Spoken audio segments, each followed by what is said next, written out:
What's up, guys? Your boys, 22K13. I'm going to talk about Grand Theft Auto 6, 10 things it must learn from Vice City. Grand Theft Auto fans are easy to spot across a crowded nightclub. They're the ones who disappear into a wistful trance whenever a song from the 80s come on. If everyone else is dancing to Fascination by the Human League, they stand with a knowing smile on their faces and dream about the first time they heard it driving down Vice City Ocean Drive after smashing someone's car to bits with a golf club. Best to leave them alone to their reminiscence. They'll come back to the disappointingly drab real world in due course.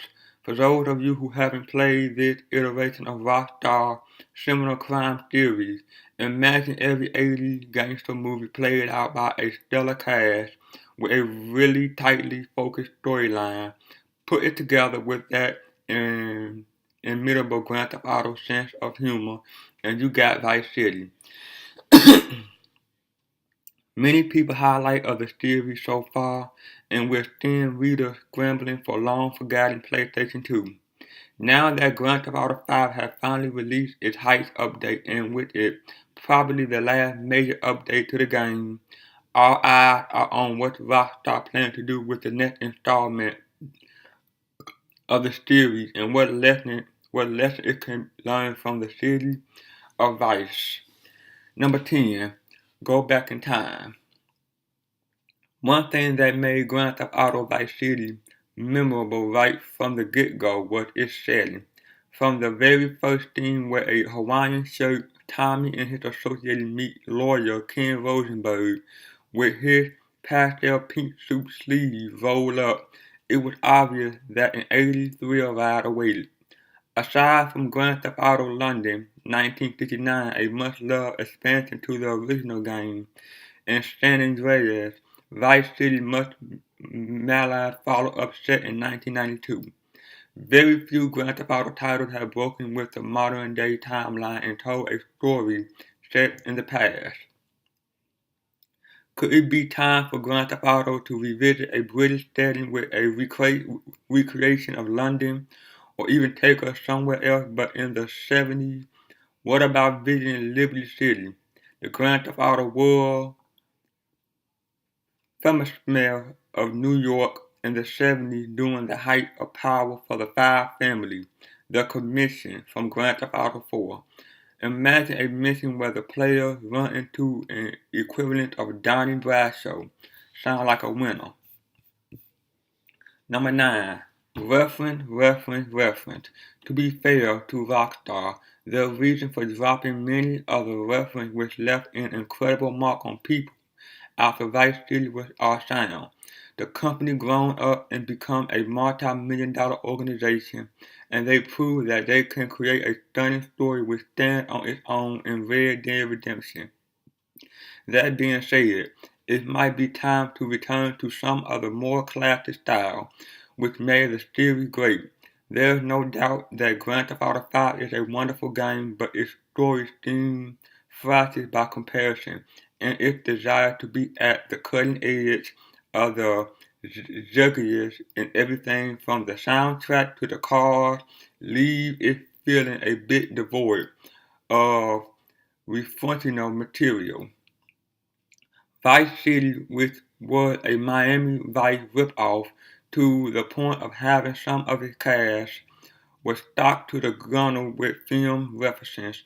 Aside from Tommy obviously resemblance to Tony Montana from Scarface, there are also references to Carlito Way, The Godfather, Jaws, and even football star turned actor turned murderer suspect O.J. Simpson. Number 8.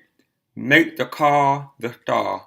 From the Stinger to the rubbish little cart you could steal from the golf course, every single car in Grand Theft Auto Vice City popped with personality. Even Ken bang up Mercedes knockoff scene in the opening sequence ooze character. It's something which has been lacking from every iteration since, although Grand Theft Auto 5 tried really hard to bring it back. There's just no true personality in the cars.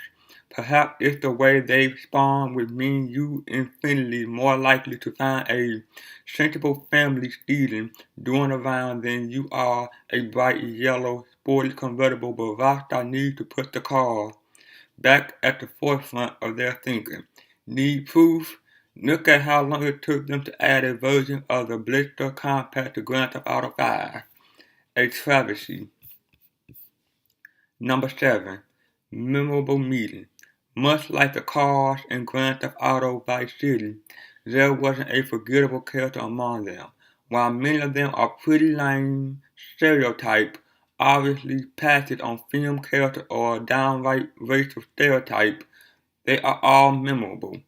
Who can forget this classic? From Lance Vance to Mercedes Cortez, from Laszlo to Lovefish, every character in Vice City is memorable.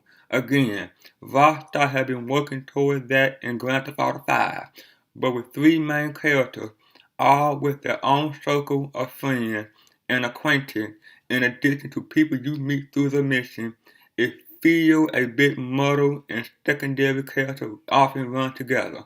Let's get back to that tight focus where each character is as memorable as the last. That would be top notch. Number 6. Push the boat out on voice talent. Did you know that Danny Dyer is in Vice City? He plays Kent Paul, the sniveling music mogul who Tommy worked with throughout the game. That's obviously a terrible example of getting talented voice actor, but serves to prove a point. Vice City is as memorable for the sheer number of well-known voices it contains as it is for anything else.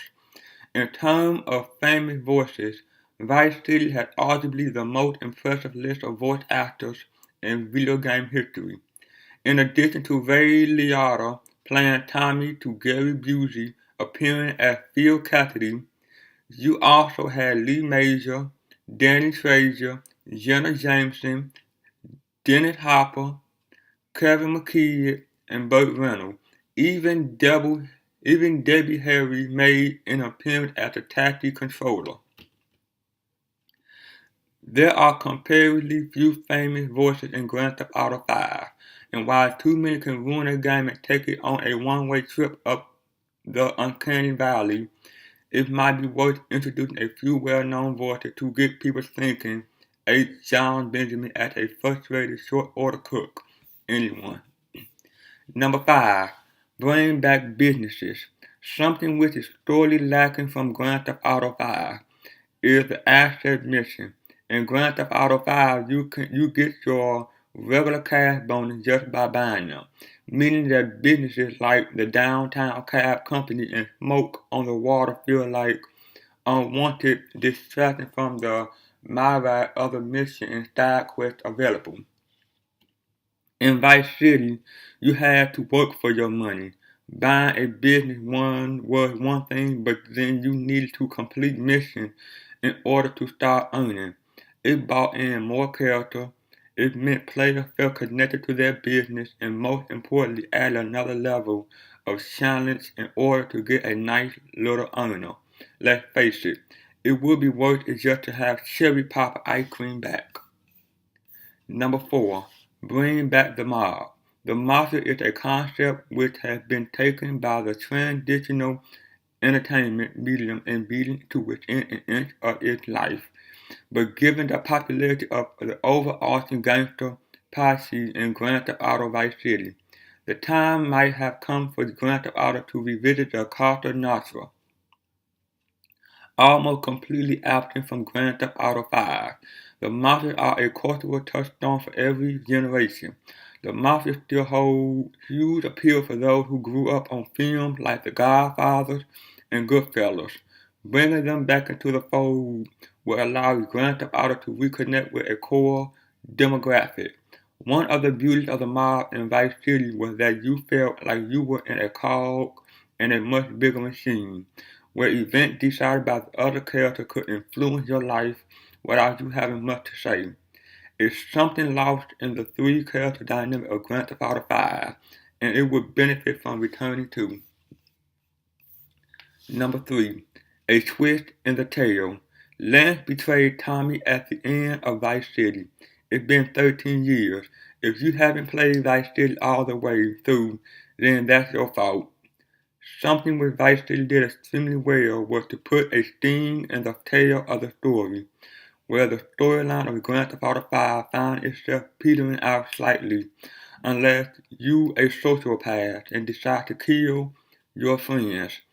Vice City kept things succinct and blew you away when it turned out that Tommy's trusted colleague and dance partner, Lance, is willing to betray him for business. Clearly Vance's issue with Tommy's high cut of the profits and treatment of him as a business partner plays out through the game, and the signs are there for those who want to read them that he's ready to betray them. Grand Theft Auto 6 can learn a lesson from its forebear and might want to introduce a close NPC for the main character. While 5-3 protagonist system worked very well, the three never seemed to get close enough to another character in order for their inevitable betrayal to be anything other than predictable and in some cases tendencies. Number 2. Flip the setting. Grand Theft Auto has a habit of flipping back and forth between two settings: Liberty City, New York, and Los Santos, San Andreas, Los Angeles, California, but Vice City remains one of the top titles. The reason for revisiting the same local is obvious, as new technology enables Rockstar to build an iterative version of their perfect world. But perhaps the time has come to depart from the usual two and visit another city in the Grand Theft Auto universe, perhaps even in an entirely different country. Rockstar has the opportunity to go anywhere in the world and tell a story, but a way to build on the heist mechanics and minigames presented in Grand Theft Auto 5 might be for an American setting similar to Vice City, but on a much grander scale.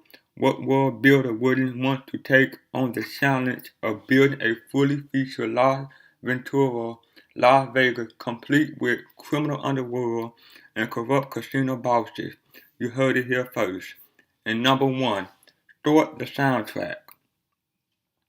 Mentioned at the top of the article and absolutely vital for Grand Theft Auto 6.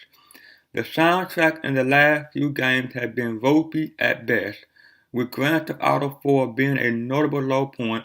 Not since Vice City had a soundtrack. Across all of their many radio stations come together to perfectly define an era, a moment, a feeling that you get when playing the game. The principle behind a good soundtrack is that there is something for all tastes. It's something with Grand Theft Auto 5 tried very hard to do, but in its original form on PS3, Xbox 360. It failed to hit the right notes for many seasoned players. Its setting was too limited and largely similar in style across the board. Fly Low FM and Soul Wax FM being two notable similarities. With Vice City, things were simpler and much clearer. The talk radio station was much funnier, and the music sat perfectly among the violence and carnage of the game. Ask anyone about Vice City, and they all remember the soundtrack. Grand Theft Auto 6 soundtrack had a lot to live up to. Well, that's it, guys. Like, comment, subscribe. See you guys on the next one. Peace.